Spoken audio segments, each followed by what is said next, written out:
Hello viewers and welcome back to law Chakra. इस video में हम आपको एक बहुत ही इम्पोर्टेंट केस और जजमेंट की बात बताने वाले हैं, तो इस वीडियो को एंड तक जरूर देखिएगा। तो व्यूअर्स, हम सभी जानते हैं कि सुप्रीम कोर्ट ने रिसेंटली एक हिस्टोरिक जजमेंट दिया है जो कि फेडरल पॉलिटिक्स में कई सारे दरवाजे खोल रहा है। तो शायद इस डिसीजन को सेंटर भी चैलेंज कर सकती है। जी हाँ, आपने सही सुना, एक रिव्यू पिटिशन के थ्रू। पर सबसे बड़ा सवाल जो पैदा हुआ है वो ये है कि क्या सुप्रीम कोर्ट ने इस जजमेंट के थ्रू जुडिशियल ओवररीच का काम किया है? क्या सुप्रीम कोर्ट ने अपने बाउंड्रीज क्रॉस किए हैं? क्या ये डेमोक्रेसी को बचाने की एक कोशिश थी? आज हम लेकर आए हैं आपके लिए इस लैंडमार्क वर्डिक्ट का डीप डाइव। तो सुप्रीम कोर्ट में जस्टिसेस जेबी पर्दीवाला और आर महादेवन की बेंच ने गवर्नर के साथ साथ प्रेसिडेंट दोनों के लिए क्या रूल सेट किए हैं और क्या इस मामले में सेंटर एक कदम उठाएगी? चलिए देखते हैं। ये पूरा मामला शुरू हुआ था तमिलनाडु से, जहां डीएमके लेड गवर्नमेंट ने सुप्रीम कोर्ट का दरवाजा खटखटाया।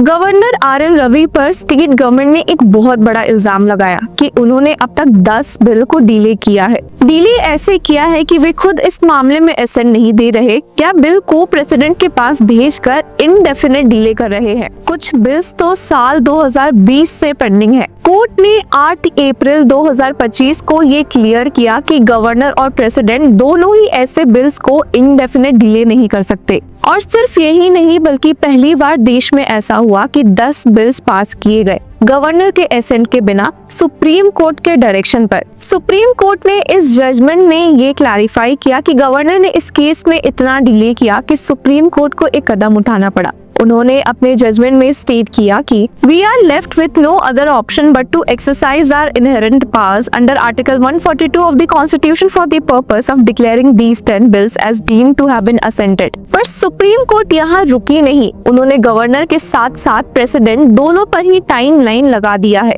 गवर्नर के सेंस में सुप्रीम कोर्ट ने कहा कि अगर गवर्नर एसेंट रोक देते हैं, क्या स्टेट काउंसिल ऑफ मिनिस्टर्स के एडवाइस पर प्रेसिडेंट के लिए बिल को रिजर्व करते हैं, तो उन्हें फिर भी 1 महीने के अंदर ये फिक्स करना होगा। तीसरा है कि अगर गवर्नर बिल को स्टेट काउंसिल के एडवाइस के अगेंस्ट प्रेसिडेंट के पास रिजर्व करना चाहता है, तो ये भी 3 महीने के अंदर करना होगा। और लास्ट ये है कि अगर बिल रिकंसिडरेशन के बाद वापस से गवर्नर के पास आए तो उन्हें असेंट देना ही होगा, वो भी 1 महीने के अंदर। पर इस जजमेंट की जो सबसे बड़ी कंट्रोवर्शियल पॉइंट उठी है वो ये है कि सुप्रीम कोर्ट ने भला कैसे प्रेसिडेंट के लिए भी टाइम लिमिट फिक्स कर दी है। सुप्रीम कोर्ट ने अपने ऑर्डर में स्टेट किया है, We therefore deem it appropriate to adopt the timeline prescribed by the Ministry of Home Affairs in the aforesaid guidelines and prescribe that the President is required to take a decision on the bills reserved for his consideration by the Governor within a period of 3 months from the date on which such reference is received.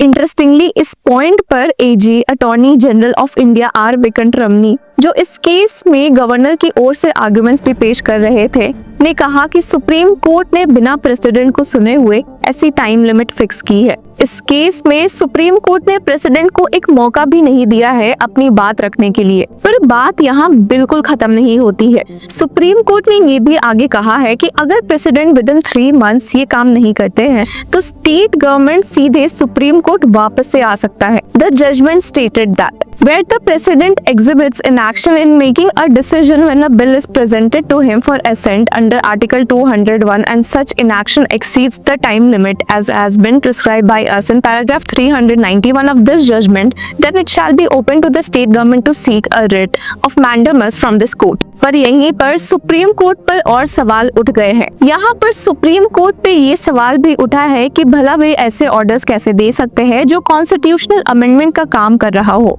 आपको बता दे कि constitution में changes या amendment लाना एक legislature process है जो सिर्फ पार्लियामेंट के थ्रू ही हो सकती है, ना कि कोर्ट के ऑर्डर्स के थ्रू। पर इसके बारे में भी सुप्रीम कोर्ट ने क्लैरिफिकेशन दिया है। उन्होंने साफ साफ कहा कि ये सब करना जुडिशियल ओवररीच में बिल्कुल भी नहीं आता है। आर्टिकल 200 के फ्रेमवर्क को सुप्रीम कोर्ट ने रिस्पेक्ट किया है और उन्होंने ये टाइम लिमिट सिर्फ इसलिए लाई है कि इस आर्टिकल के थ्रू अननेसेसरी डिलेज या ब्लॉकेज ना हो। Supreme court stated prescription of a general time limit by this court within which the ordinary exercise of power by the governor under article 200 must take place is not the same thing as amending the text of the constitution to read in a time limit which would fundamentally change the procedure and mechanism stipulated bye article 200। पर बात ऐसी है कि centre, specifically ministry of home affairs, इस judgement से खुश नहीं है।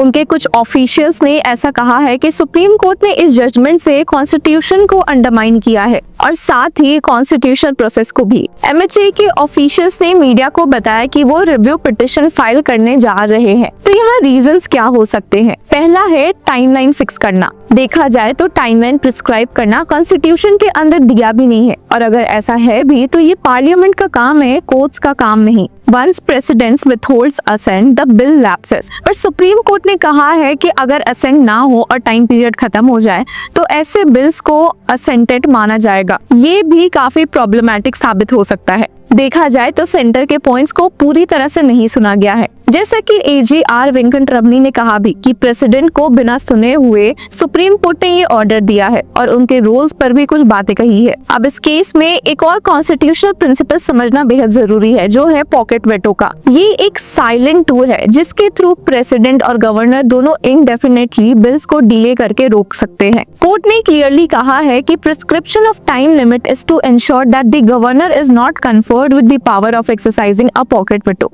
यानी गवर्नर्स अब चुपचाप बिल्स को रोक नहीं सकते, उन्हें रीजन देना पड़ेगा, प्रोसेस फॉलो करना होगा और अच्छा सा लॉजिक भी देना होगा। सुप्रीम कोर्ट ने आर्टिकल 200 के पॉइंट में एक क्रूशियल बात भी कही है, गवर्नर का डिस्क्रेशन भी एब्सोल्यूट नहीं है। अगर गवर्नर काउंसिल ऑफ मिनिस्टर्स की एडवाइस के कॉन्ट्ररी कोई स्टेप लेते हैं तो वो स्टेप जुडिशियल रिव्यू के लिए ओपन है। कोर्ट ने कहा कि only in instances where the governor is required to act in his discretion would he be justified in exercising his powers under Article 200 contrary to the advice of the Council of Ministers. Further, any exercise of discretion by the governor in exercise of his powers under Article 200 is amenable to judicial review। इस line से एक clear message हमारे सामने आता है कि discretionary powers भी accountability hold करती है। इस जजमेंट में सुप्रीम कोर्ट ने एक मॉरल और कॉन्स्टिट्यूशनल लेक्चर भी गवर्नर्स को दिया है। The court stated that governor must not create roadblocks or chokehold the state legislature for political reasons. He must be the harbinger of consensus and resolution।